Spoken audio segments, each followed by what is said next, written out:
عليكم، مرحبا بكم في قناتنا شهوات اليوم. الشهوه ديال اليوم هي شهوه مغربيه تقليديه اصيله، واللي هي طاجين اللحم بالبصله والزبيب. فهو سهل التحضير ولذيذ بزاف، نقدروا نحضروه في المناسبات او لوليداتنا في الدار. فغادي نبداو على بركه الله بالمقادير. غادي نحتاجوا اولا لحم الغنمي او الغنم. الاحسن هذا الطاجين نستعملوا لحم الغنم لانه فيه داك الليدام كيلذذ لينا الطاجين.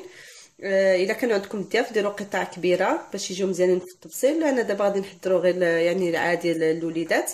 وغادي نحتاجوا معاه هنايا واحد جوج بصلات كبار حكيتهم محكوكين، وواحد جوج بصلات كبار ولا على حسب الكميه اللي بغيتو. قطعتهم هكذا على شكل سنانف. بالنسبه للتوابل غادي نحتاج معلقه صغيره ديال السكينجبير، معلقه صغيره خرقوم، ملحه على حسب الذوق، واحد نص معلقه ديال القرفه مطحونه، واحد نص معلقه مع عمراش ديال الابزار الابيض. الا ما كانش عندكم تقدروا تعوضوه بالابزار الاسود، ولكن تنقصوا شويه لانه مجهد على الابزار الابيض. عندي هنا واحد نص معلقه ديال العطريه ديال المروزيه اللي صايبتها في الدار. الا ما كانش عندكم ماشي ضروريه، انا كتعجبني كنضيفها هكذا في الطواجن الحلوه. عندي هنايا واحد 3 ديال الفصوص ديال الثوم مهروسين، ملعقه صغيره من السمن، ملعقه كبيره من السكر، واحد زوج عويدات 3 ديال القرفه، المهم واحد زوج ولا 3 ديال النجيمات ديال الباديان او اليانسون النجمي كيتواتى مع الطواجن الحلوه. عندي هنايا شويه ديال الزبيب على حسب الذوق، الا كيعجبكم تكثروا، الا ما كيعجبكمش ديروا غير شويه. غادي نفزكوا في شويه ديال الماء. وعندي هنا واحد نصف كاس ديال الماء يكون سخون شويه، غادي نروي به المرقه ديالنا. يعني غير نصف كاس لا اكثر. ندوزو دابا لطريقه التحضير. هنايا خديت واحد الطويجين سخنته شويه، عفوا نسيت زيت الزيتون، نسيت ما ذكرتهاش في المقادير. غنحتاجو شويه ديال زيت الزيتون، واحد 3 حتى 4 معالق كبار ديال زيت الزيتون.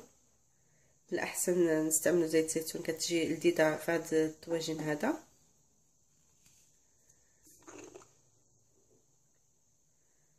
جوج حتى 3 معالق كبار. الطاجين فايت ليا وسخنته شويه. غادي نضيف فيه ديك البصله المحكوكه، واحد جوج بصيلات كبار نفرشوهم في التبصيل لتحت باش ما يتلصق ليناش وما يتحرقش اللحم. نفرشهم هكذا وغادي نحط عليهم قطع اللحم.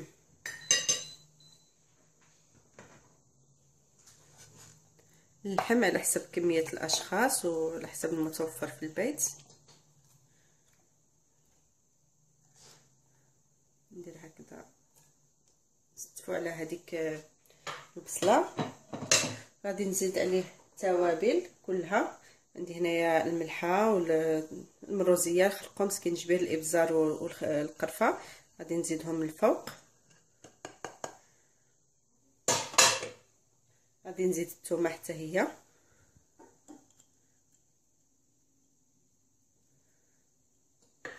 والسمن. صافي هادو هما العناصر اللي غادي نديرو في الاول. غادي نخلي الطاجين ديالي يعني يتشحر شويه، يتشحر شويه داك اللحم ونساجم شويه مع ديك العطريه وداك السمن يذوب. وغادي نرجعو باش نزيدو له الماء ونخليوه يطيب. بالنسبه للبصله وباقي العناصر ما غاديش نضيفهم دابا حتى يقرب يطيب اللحم. ما تشحر اللحم شويه غادي نقلبوه، نحاولوا نقلبوه باش يعني ياخذ من ديك العطريه من جوج جهات.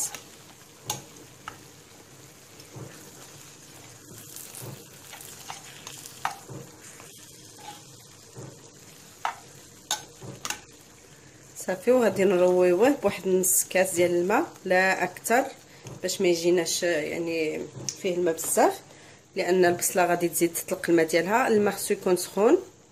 غادي نرويه بنص كاس ديال الماء وغادي نغطيه بورق الطبخ، فهو كيساعد انه اللحم يطيب دغيا ويجي يعني دايب. غادي نغطيه هكذا وغادي نخليه يطيب على خاطرو. ملي نشوفوا بلي اللحم قرب يطيب يعني ما بقى والو، عاد غادي نزيدوا عليه ديك البصله وداك الزبيب. بعد ما قرب يطيب اللحم كما كتلاحظوا معنا فطلق الماء بزاف بفضل هذا الورق ديال الطبخ اللي كنزيدوه عليه. ويعني اللحم ديالنا قرب يطيب. غادي المهم ما بقى والو، بقى غير شويه. دابا غادي نزيد عليه ديك البصيله اللي شلضنا، غادي نزيدها من الفوق. البصله على حساب الرغبه ديالكم، ديروا شحال ما بغيتو. كاين اللي كيبغي يكثر، كاين اللي بغى يدير غير شويه. غادي نزيدها من الفوق، غادي نزيد عليها دوك العويدات ديال القرفه، نفرقهم هكذا على الطويجين، ودوك النجيمات ديال الباديال او اليانسون النجمي، فهو مفيد جدا وكيتواتى مع طواجن الحلوه. وهذيك المعلقه ديال السكر غادي نزيدها من الفوق. اما بالنسبه للزبيب فما غاديش نزيدو دابا حتى طيب لينا البصله تبقى له يعني الطاجين واحد 10 دقائق ونطفيو عليه، عاد غادي نزيدو داك الزبيب، ما غاديش نزيدوه دابا. بعد ما طاب اللحم يعني طاب مزيان، ما بقى له والو كما كتلاحظوا معنا، والبصله حتى هي ما بقى لها والو طيب. كتلاحظوا شحال ديال المرق طلقات ليه البصله. غادي نزيدو داك الزبيب من الفوق، وغادي نجهدوا عليها شويه العافيه غير باش تشرب لينا ديك المرقه.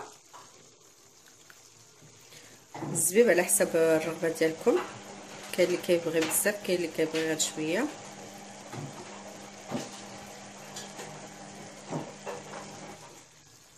نصفيوه من داك الماء، ضروري اننا نرقدوه في الماء باش يرطب.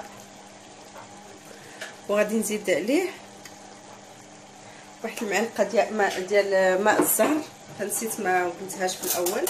ماء الزهر ولا ماء الورد اللي متوفر عندكم، كتعطي واحد المذاق زوين الاطباق الحلوه اللي فيها الزبيب هكذا. غير معلقه كبيره هكذا غادي نزيدها من الفوق صافي. وغادي نحيد عليه داك الورق دابا، ونزيد عليه شويه العافيه ونخليه يتشحر شويه صافي. وغادي نقدموا الطبق النهائي ديالنا. الطاجين ديالنا بعد ما طاب وجد، هذا هو الشكل النهائي ديالو. نتمنى انه يعجبكم. فاللحم ديالنا طاب مزيان ويعني داب، خصنا ضروري نطيبوه على المهل باش يطيب لنا اللحم مزيان. ضروري ان اللحم يكون طايب مزيان. البصله حتى هي طابت وتسلات، وزينته بشويه ديال الكركاع. خرجنا شويه على الاطار التقليدي اللي معروف واللي هو اللوز، فزينته شويه ديال الكركاع، ولكم الاختيار زينوه باللي حبيتو. نتمنى ان الوصفه ديال اليوم تكون نالت الاعجاب ديالكم. جربوها في البيوت ديالكم، تردوا عليا في التعاليق. الى عجبكم الفيديو ديروا لي لايك، اشتركوا في القناه ديالي باش يوصلكم جديد. والى حلقه قادمه بحول الله، والسلام عليكم ورحمه الله.